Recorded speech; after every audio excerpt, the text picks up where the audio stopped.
Sri Krishnaya Paramatmane Namaga. Mahabharatham, chapter 91, the death of Karna. When Drona died, the princes of the Kaurava army installed Karna as generalissimo. Karna stood up in his gorgeous war chariot driven by Salya. The dauntless confidence of his bearing and his great renown as a warrior heartened the Kauravas. The battle again began. Readers of the stars were consulted, and the Pandavas chose the propitious hour for grim battle.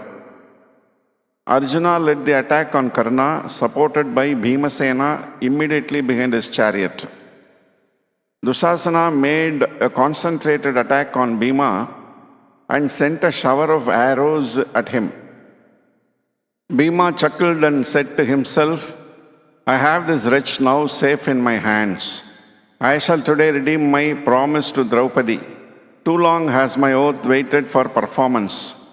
As Bhima thus bethought himself of what Dushasana had done to Draupadi, the anger within him blazed up uncontrollably, and throwing down all his weapons, he jumped from his chariot and leapt upon Dushasana like a tiger on its prey, hurled him down and broke his limbs. "Wicked beast, is this the wretched hand that held Draupadi by the hair? Here I tear out the root from your body. If there be any here wishing to help you, let him come forward and try." Glaring hatefully at Duryodhana as he roared this challenge, Bhimasena tore Dushasana's arm out and threw the bleeding limb on the battlefield. And then he fulfilled the terrible oath he had taken 13 years before. He sucked and drank the blood from his enemy's body like a beast of prey and danced on the bloody field mad with passion. "I have done it," he roared. "The oath I swore against this great sinner has been redeemed. It only remains to redeem my oath as regards Duryodhana. The sacrificial fire is ready. Let that victim also prepare." This scene made everyone shudder. Even great Karna was shaken as he saw Bhima in this ecstasy of wrath. "Do not flinch," said Salya to Karna.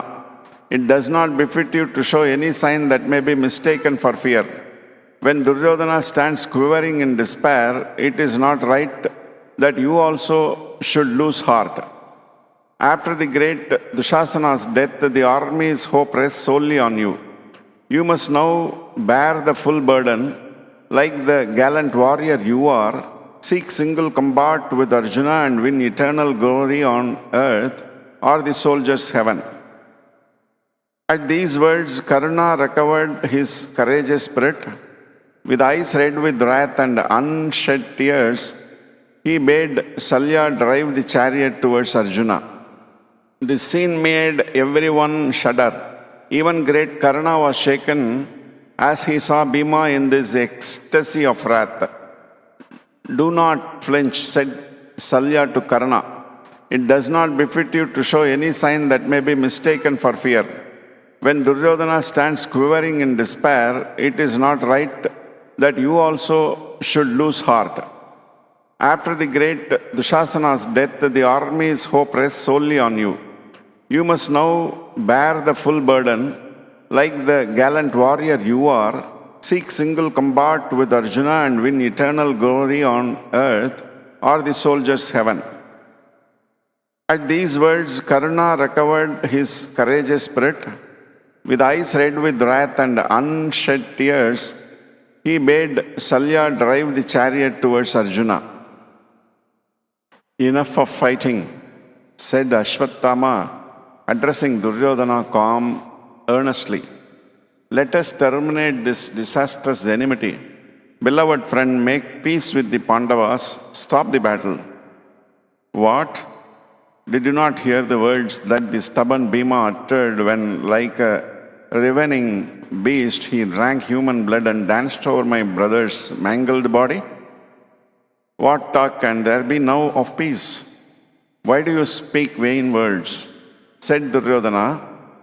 Saying thus, he ordered a fresh disposition of the forces and gave the command for attack. Then followed a great battle. The son of Surya sent a dazzling arrow which spat fire and made for Arjuna like a serpent with its flaming double tongue out. Then Krishna, Arjuna's charioteer, at the nick of time pressed the vehicle down 5 fingers deep in the mud, so that the serpent shaft just missed Partha's head but struck off his helmet.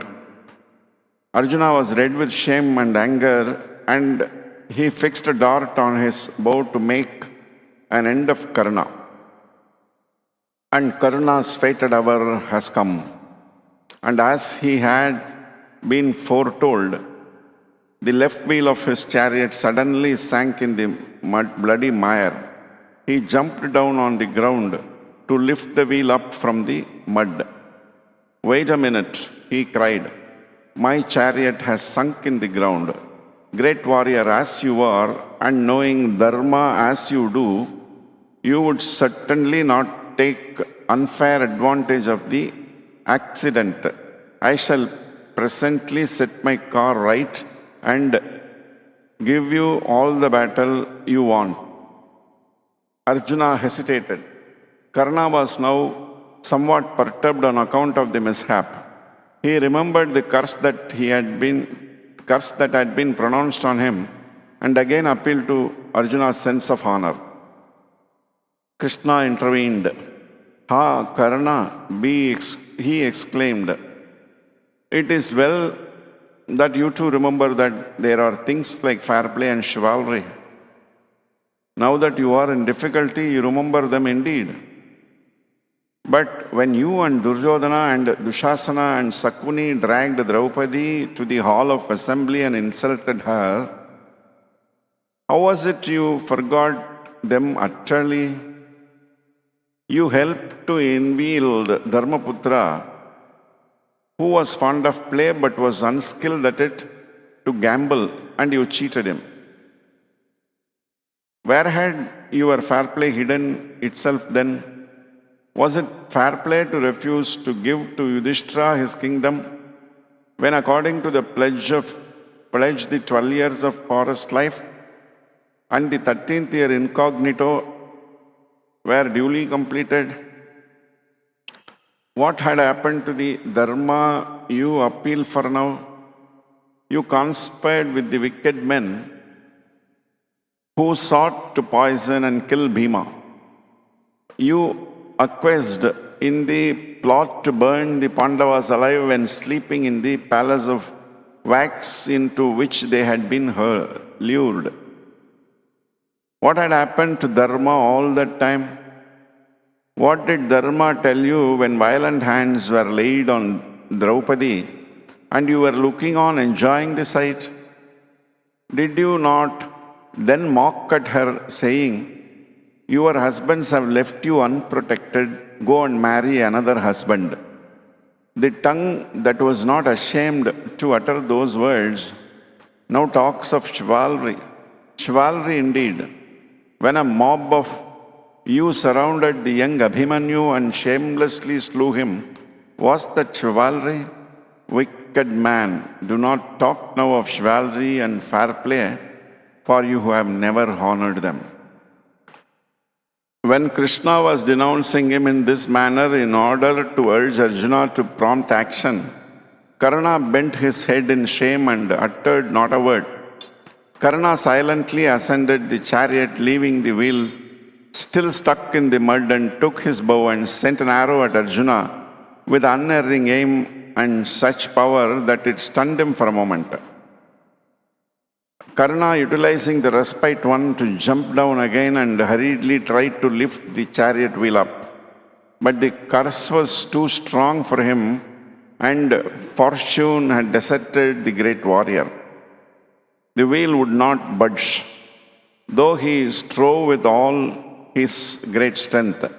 Then he tried to recall the mantras of mighty astras he had learnt from Parasurama, but his memory failed in the hour of his need, even as Parasurama had foretold. Waste no time, Arjuna, cried Madhava. Send your shaft and slay your wicked enemy. Arjuna's mind was wavering. His hand hesitated to do what was not chivalrous. But when Krishna said this, the poet says, Arjuna accepted this command of the Lord and sent an arrow which cut and severed the head of the Radheya. The poet had not the heart to impute this act to Arjuna, who was the embodiment of nobility. It was the Lord Krishna that incited Arjuna to kill Karna when he was vainly trying to raise his chariot out of the mud in which it had stuck. According to the code of honor and laws of war prevailing then, it was wholly wrong. Who could bear the responsibility for breaches of dharma except the Lord himself?